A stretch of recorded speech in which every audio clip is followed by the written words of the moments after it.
नमस्कार, मैं हिमांशी अरोड़ा। स्वागत है आप सभी का जस्ट इंडिया में। चले रुक करते हैं आज की खास खबरों की ओर। खबरों के प्रायोजक हैं आरोग्य मास्क लगाएं, कोरोना से सुरक्षित रहें। कमल Chowk industries, a trusted school of chalk, manufacturers and suppliers of chalk, color chalk, duster, mask, sanitizer, etc. Asian colour coated Ispat limited, आपका विश्वास हमारी पहचान। मेडिफिर international, taken a step to keep you safe from corona virus. रंच किया showroom in Rohtak and Bahadurgarh.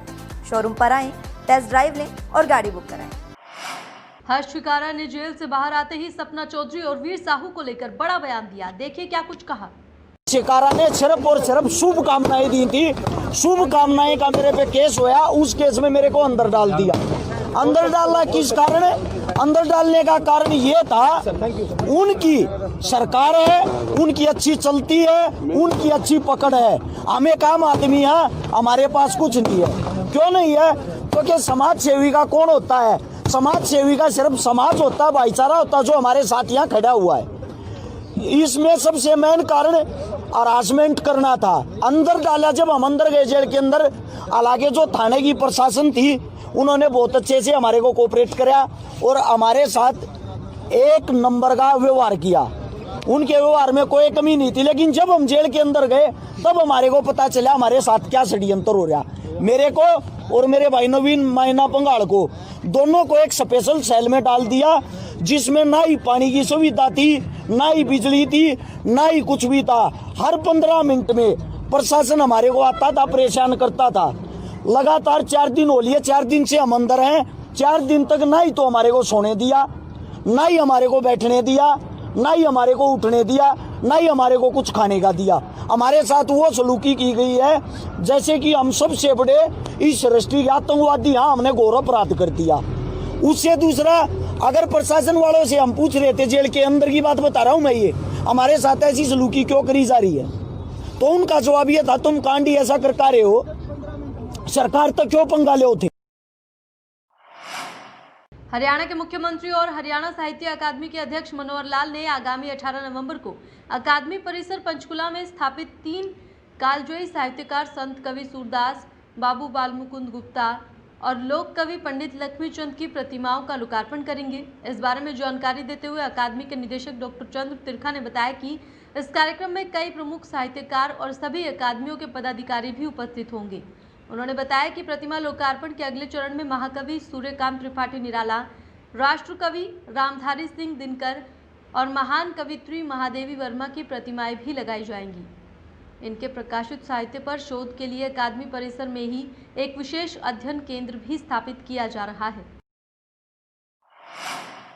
Haryana सरकार ने 30 नवंबर 2020 तक राज्य व्यापार सुधार कार्य योजना BRAP 2020 के 100% क्रियान्वयन की दिशा में महत्वपूर्ण प्रगति करते हुए सरकारी विभागों के साथ इस वर्ष ease of doing business EODB ranking के लिए कवायद तेज कर दी है, जबकि अब तक 8 विभागों ने BRAP के तहत सुधार बिंदुओं पर 100% लक्ष्य हासिल कर लिया है। मुख्यमंत्री मनोहर लाल की अध्यक्षता में आज यहां ईज ऑफ डूइंग बिजनेस के संबंध में एक बैठक में जानकारी दी गई। बैठक में बताया गया कि राज्य व्यापार सुधार कार्य योजना में 301 बिंदु हैं, जिसमें से 209 बिंदु अब तक संबंधित विभागों द्वारा कार्यान्वित किए गए हैं, जबकि 70 बिंदुओं पर कार्य किया जा रहा है।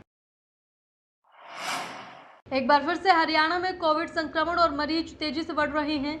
त्योहारी सीजन में कोविड मरीजों की संख्या में इजाफा होने के कारण सेहत विभाग के अफसरों की चिंता बढ़ने लगी है। खुद स्वास्थ्य मंत्री अनिल विज ने इस संबंध में विभागीय आला अफसरों के साथ में आने वाली 1-2 दिनों के अंदर बैठक को लेकर इस दिशा में चल रहे प्रयासों की समीक्षा करेंगे। इतना ही नहीं, दिल्ली में बड़ी रफ्तार और राज्य के NCR वाले जिलों में असर को देखते हुए चुनौती के लिए एक्शन प्लान दोबारा से तैयार करने के निर्देश भी जारी हो गए हैं। मोटर वाहन हादसे में मारे गए व्यक्ति के बच्चों को केवल इस आधार पर मुआवजा देने से इनकार नहीं किया जा सकता कि वो बालिग है और अभिभावकों पर आश्रित नहीं है। पंजाब हरियाणा हाईकोर्ट ने यह टिप्पणी motor accident claim tribunal Karnal के फैसले को खारिज करते हुए की। मामला करनाल का है। सुमित्रा देवी 1 मई 2004 को करनाल के हाईवे पर बच्चों के साथ खड़ी थी। इसी दौरान एक तेज रफ्तार गाड़ी ने उसे टक्कर मार दी, जिसके चलते उसे अस्पताल ले जाना पड़ा। अस्पताल में इलाज के दौरान उसकी मौत हो गई। मौत के बाद मृतका के बच्चों ने मुआवजे के लिए याचिका दाखिल की थी। Motor accident claim tribunal Karnal ने केवल 50,000 रुपये मुआवजा मंजूर किया था और इसको चुनौती देते हुए उनके बेटों ने हाईकोर्ट में याचिका दाखिल की थी।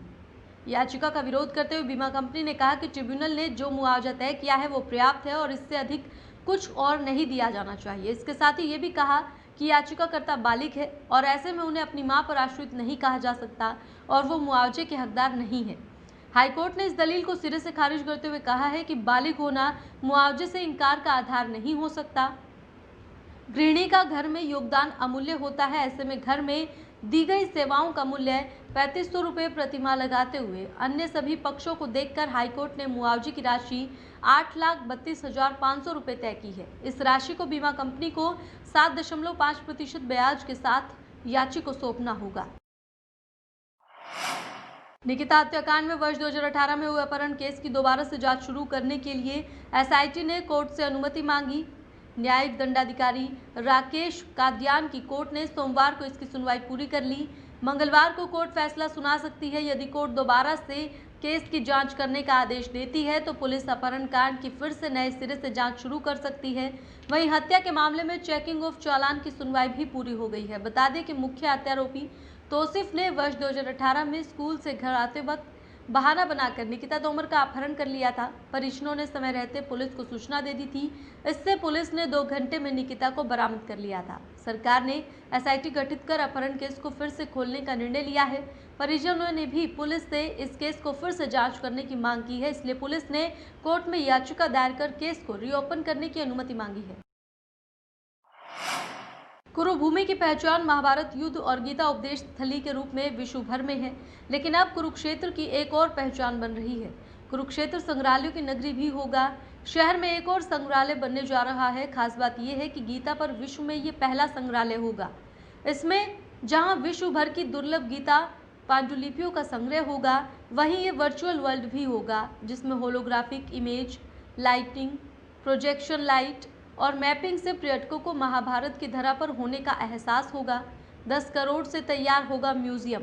ब्रह्म सरोवर किनारे निर्माणाधीन गीता ज्ञान संस्थानम में ही इस संग्रहालय का निर्माण होगा, जिस पर बिल्डिंग समेत 10 करोड़ रुपए खर्च आएगा। बता दें कि संस्थानम के लिए सरकार और कुरुक्षेत्र विकास बोर्ड की तरफ से करीब 9.5 एकड़ जगह जियो गीता परिवार को दी गई है। प्रदेश में फिलहाल 1881 बसों का संचालन हो रहा है। इनमें से यूपी में 179, उत्तराखंड में 26, राजस्थान में 142, चंडीगढ़ में 176, पंजाब में 99, हिमाचल प्रदेश में 38 और दिल्ली में 253 बसों का संचालन हो रहा है। ऑनलाइन 30 बसों का संचालन किया जा रहा है। त्योहारों पर यात्री बढ़ने के बावजूद बसें उस हिसाब से नहीं बढ़ाई गई। इसके चलते सोमवार को भैया दूज पर लोगों को भीड़ के बीच सफर करना पड़ा, जो कोरोना संक्रमण को देखते हुए सही नहीं है। रोडवेज के डीजी वीरेंद्र धैया के अनुसार फिलहाल जरूरत के अनुसार वोल्वो चलाई जा रही हैं। यदि जरूरत पड़ी तो बढ़ा दी जाएंगी। पहले जहां 10 लाख यात्री रोजाना रोडवेज की बसों में सफर करते थे, अब यह आंकड़ा करीब 2.25 लाख के करीब है। रात में यमुनानगर जगाधरी पहुंचा नेशनल हाईवे पर लगभग 10 फुट का अजगर सड़क पर रेंगता हुआ दिखा, जिससे कुछ देर सड़क का ट्रैफिक बाधित रहा। बताया जा रहा है कि अजगर जंगल में रास्ते से ही बाहर निकला, कुछ देर सड़क के बीचों बीच बैठा रहा और फिर रेंगता हुआ जंगल की दूसरी तरफ चला गया। अजगर के सड़क पर निकलने का वीडियो राहगीरों ने बना लिया, जो कि अब सोशल मीडिया पर जमकर वायरल हो रहा है। बता दें कि कलेसर नेशनल पार्क होने के कारण यहां से अक्सर जंगली जीव जंतु सड़क पर निकल आते हैं। बहुत बार इसी रास्ते पर हाथी और अन्य जीव जंतु भी देखे गए हैं। खबरों के प्रायोजक थे Shri Shyam plywood and lamination, वेंसफिल अपराइट्स लव, boiling water proof plywood, SCF 48 HUDA complex Rohtak, Kamal Chowk industries, a trusted school of chalk, manufacturers and suppliers of chalk, color chalk, slate pencil, duster, dustless chalk, housekeeping material, mask, sanitizer, hand wash. Office number 201, first floor, town centre mall, D park, model town, Rohtak. Corona महामारी से लड़ने के लिए आरोग्य mask लाया है आपके लिए सबसे आधुनिक मास्क। इसके साथ ही आपको मिलेगी आधुनिक PPE किट, वो भी बहुत ही सस्ते रेट पर। contact@arogyamask.com पर जाएं और हमसे संपर्क करें या फिर www.arogyamask.com से जुड़ें। इसके साथ ही आप हमें कॉल कर सकते हैं। हमारा पता है Anand international, plot number 181, Panipat, Haryana. Be Fast Fit, India's fastest growing fitness chain, now at Rohtak D Park.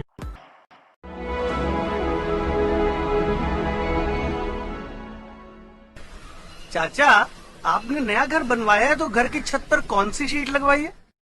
बेटा, मैंने अपने घर की छत पर एशियन शीट लगवाई है क्योंकि वो कभी न मिटने वाले ओरिजिनल निशान की चादरें हैं। साथ में ISI का चिन्ह, 5 साल की वारंटी के साथ साथ पैसों का सही मूल्य देने वाली वही इकलौती शीट्स है। क्योंकि नाम नहीं, पहचान जरूरी है। फिलहाल इस बुलेटिन में इतना ही, लेकिन बाकी की तमाम खबरों के लिए आप देखते रहें जस्ट इंडिया। नमस्कार।